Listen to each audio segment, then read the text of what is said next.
Save the family, save the children. Why the preservation of the traditional family structure is vital for future generations. The lights from the living room shine through the windows. If you listen carefully, you can hear the dogs barking at the neighbor's cat. Inside, the family is gathered at the table. The boy sits with his homework spread around him. His dad sits next to him, carefully explaining the math problem. His sister watches from across the table, where she's supposed to be working on her English homework. Their mother is working on the budget at the end of the table. In this situation, this family supports each other. They're present and consistent. But across town, another young boy sits by himself at the kitchen table, lit by a dim lamp. He stares at his textbook in confusion, and then back at his work. He slumps back into his chair in disappointment. His older sister is in her room, where she's been since she got off the bus that afternoon. He knows from experience that if he were to go knock on her door, she would scream at him to go away. His mother works third shift, and his father was never in the picture. He shoves the books back into his backpack and goes to get ready for bed. This boy has to rely on himself. He was forced to grow up too quickly. The traditional family structure is under attack. In modern times, this type of family structure has become a minority as compared to single-parent homes or even same-sex marriages. Culture is changing so that the traditional family structure is no longer normal. The world wants to get rid of the traditional family structure because they believe they will lead to their personal freedom. There's always been a desire throughout mankind to live apart from the authority of God, and this is a serious part of spiritual warfare.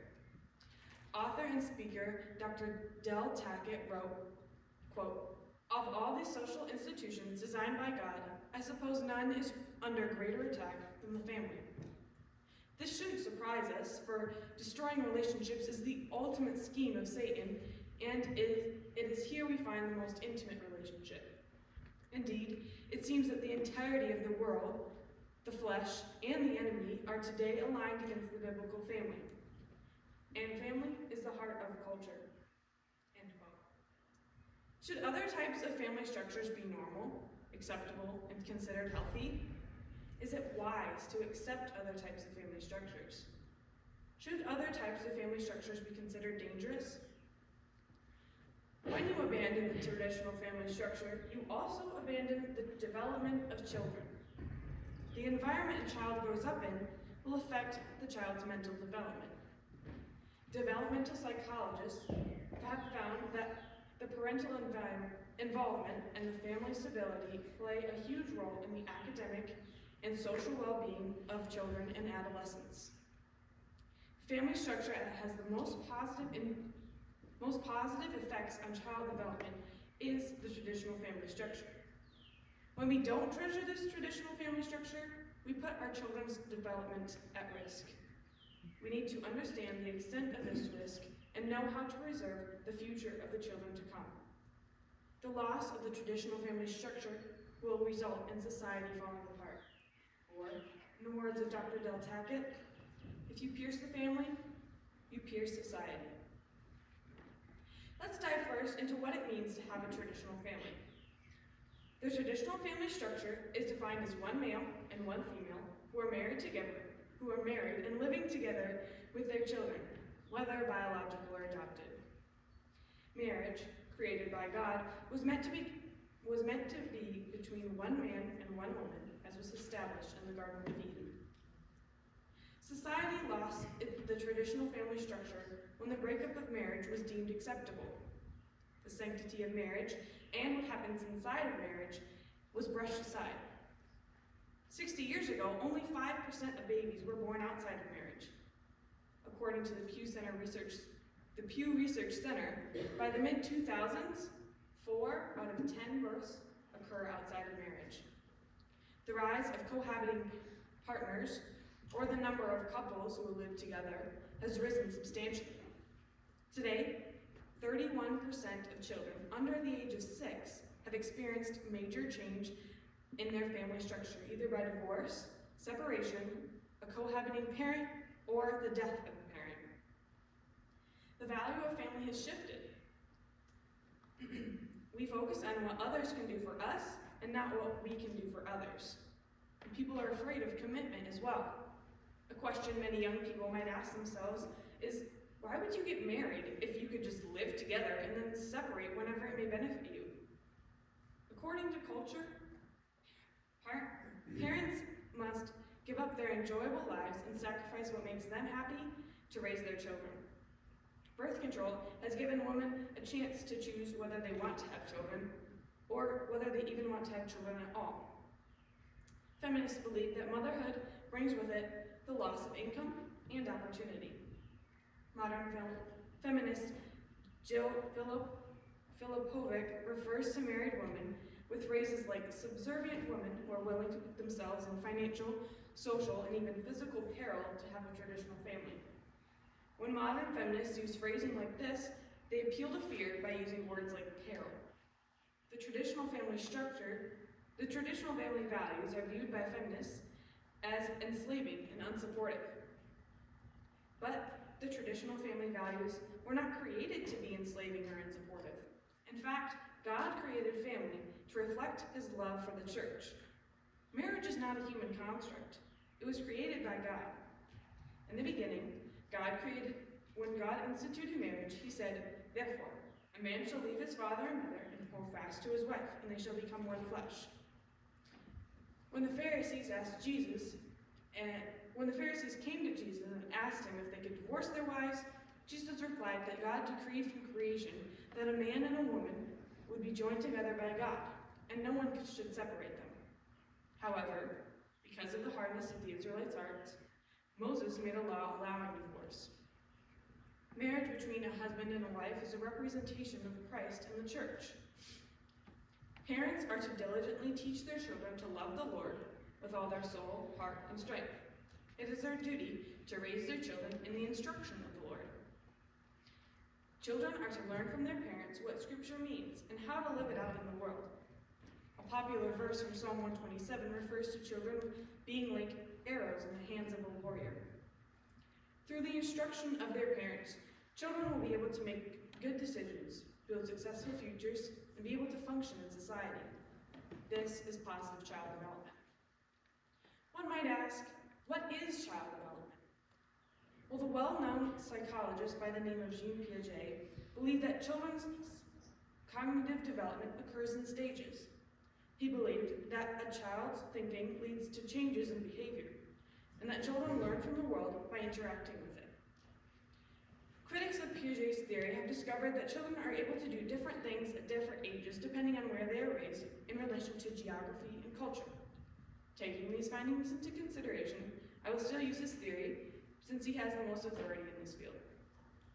Piaget divided a child's development into 4 stages. From the ages of newborn to 2 years old, children will learn about their environment through their senses and motor activities. Children will use their reflexes, their senses to gather information, and will repeat actions that have interesting outcomes. The children's actions will start to have goals. They are purposeful. This could be shown when a child is finally able to put a wooden puzzle together. The child will also try to communicate using words and gestures. This stage from newborn to 2 years old is called the sensory motor stage. The next stage, called the pre-operational stage, occurs from the age of 2 until the age of 7. During this stage, children will start to use their imagination and they can remember people or past events. For example, a child can imagine himself as an astronaut flying through space, or even will remember when his grandfather took him fishing. In this 3rd stage, called the concrete operational stage, children ages 7 to 11 are able to solve problems because they can consider different outcomes. Children can understand reversibility, that things can change states or return to the original. A popular example of this is water freezing and then melting. The final and 4th stage is called the formal operational stage. This stage starts at the age of 11 and continues into adulthood. During this time, the child will be able to reason and draw conclusions. During these 4 stages, the child will interact with the environment around them and observe the outcomes of these interactions. A younger brother may interact with the environment around him by observing his older brother walking on the curb. The child will soon copy his brother. Thus, a healthy family environment is likely to result in a healthy cognitive development of a child in that family. A supportive family may bring up a confident child, while an absent family may bring up a child with social anxiety, a child who is so used to being alone that they're scared to be out in public. The Centers for Disease Control and Prevention said in a recent article that having a safe and loving home and spending time with family are very important in making sure the child's needs are met. Children will learn how to do certain things by observing those around them. When they are around their family members, children will learn how to think, communicate what they want, express emotion, and develop social skills. The family teaches children the basics that are needed to survive in society. Children will use their skills of observation and reasoning to make decisions. The traditional family structure provides a safe place to practice and to use those skills. Parents should be a constant in their children's lives. For 18 years, a child is under the instruction of their parents, and all those years are crucial. Parents are a role model for their children. Now we've looked at what the traditional family structure is and what its benefits are, and we've also looked at the development of children. Now let's consider the negative effects for children living in other family structures. We will look closely at children who have gone through parental divorce for this. The list of negative results for children affected by their parents' divorce is very long. Divorce does not only have to do with the married couple, but also affects the children that are in that family. The psychological and behavioral changes are alarming. In a study done by the Marriage and Religion Research Institute in 2012, there were 6 areas where they noticed the damaging effects of divorce. The first area was within relationships of the family. The child's relationship with their parents, both together and separately, and with their grandparents, are negatively affected. Divorce creates a divide between the parents and the child. Another area where children are affected is their view of divorce. Children will think that divorce is normal and are more likely to get a divorce themselves. A child of divorced parents often loses trust in relationships and fears rejection. These children may have low expectations of marriage and are statistically twice as likely to get a divorce themselves. Additionally, these children who have experienced parental divorce are likely to abandon their religious practices. They also do worse in school. Mothers who have gone through divorce struggle financially. And finally, this study found that young women for whom parental divorce resulted in the absence of a father figure in the home are more likely to have teen pregnancies and have a significantly higher rate of abortion than girls who had a father figure in the home. These young women are also likely to have a higher rate of earlier sexual activity and to be victims of sexual abuse. Additionally, the Institute for Family Studies stated in a recent article that children are more likely to flourish and to do better in school if they have, quote, 2 parents who are committed to each other, a stable home, more economic resources, and the advantage of being intended or welcomed by their parents, end quote. Having both a father and a mother in the home means that a child will be able to learn from each parent. There are things that a child could only learn from their father and could never learn from their mother. Children can also learn how husbands and wives should act towards each other from the example of their parents. The evidence points to the fact that it is more advantageous for children to be raised in heterosexual marriages. While other family structures may bring about good outcomes, the traditional family structure provides the best environment for children to flourish. The traditional family structure contains the correct elements that are necessary for children to live the most beneficial lives. The traditional family structure consisting of a father and a mother, married and living together with their children, consistently offers these elements, whereas other structures may miss some elements or not find them valuable. Critics of the traditional family structure will see it as a trap for innocent women set by power-hungry men who want to subject their wives to their governance. Feminists state that men are looking for subservient women who will be dependent on them financially and in other ways. However, family is not a trap or a deterrent to the successful career of a woman. Marriage and family were created for a specific purpose: to raise up children in the way of God, to show His great love, to show God's character, and to glorify God even more. Both the man and the woman will fulfill their role in marriage, reflecting God's attributes and actions towards His people. Each member of the family has a specific role to fill and will do so when they are following God's instructions. By defining the traditional family structure, the terms for this issue have been laid clear.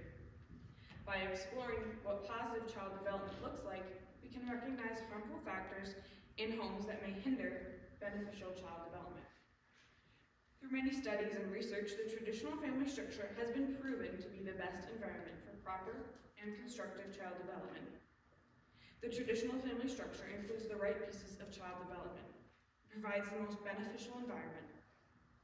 We have to actively choose to provide this environment for our children, or it will quickly slip away from us. In order to protect the future children and to raise them in the correct environment, we must value the traditional family structure above any other.